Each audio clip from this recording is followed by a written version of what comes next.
everyone, it's Todd, and it's Collection Friday again. And as you probably figured out, I'm doing bird calls.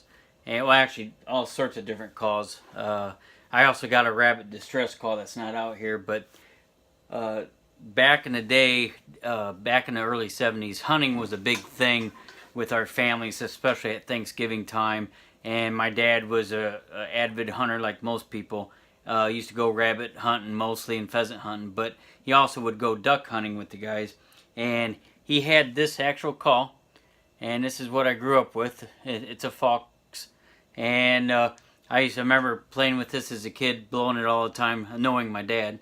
And as I got older, I started, whenever I go to auction, I saw these duck calls made out of wood, and also goose. I got goose calls, I got a hawk call, I got a couple crow calls, as you heard, and then later on I got a turkey call even. And I just something I keep. I don't do too much duck hunting.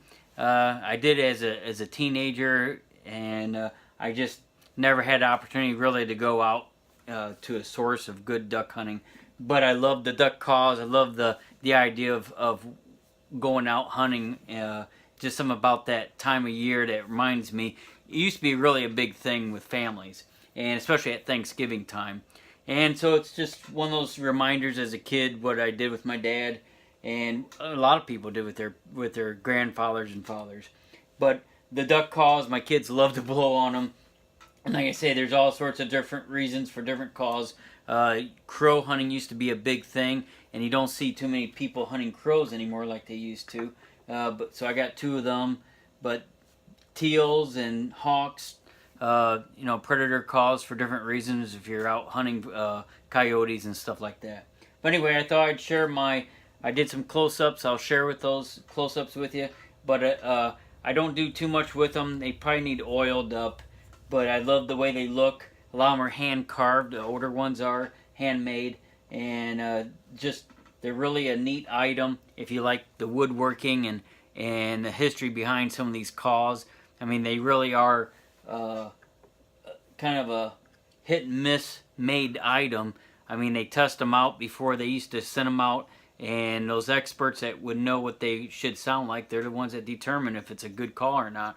And with the reeds and stuff. So, reeds. So anyway, that's my collection for Friday. It's quick and easy, but I don't know, maybe some of you guys out there have collected similar items or have duck calls or different wildlife calls that you collect. I'd love to hear any comments or any history that you've had with these items or any questions.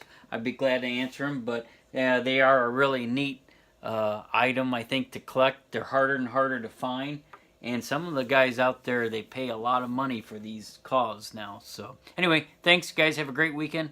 Take care. Bye-bye.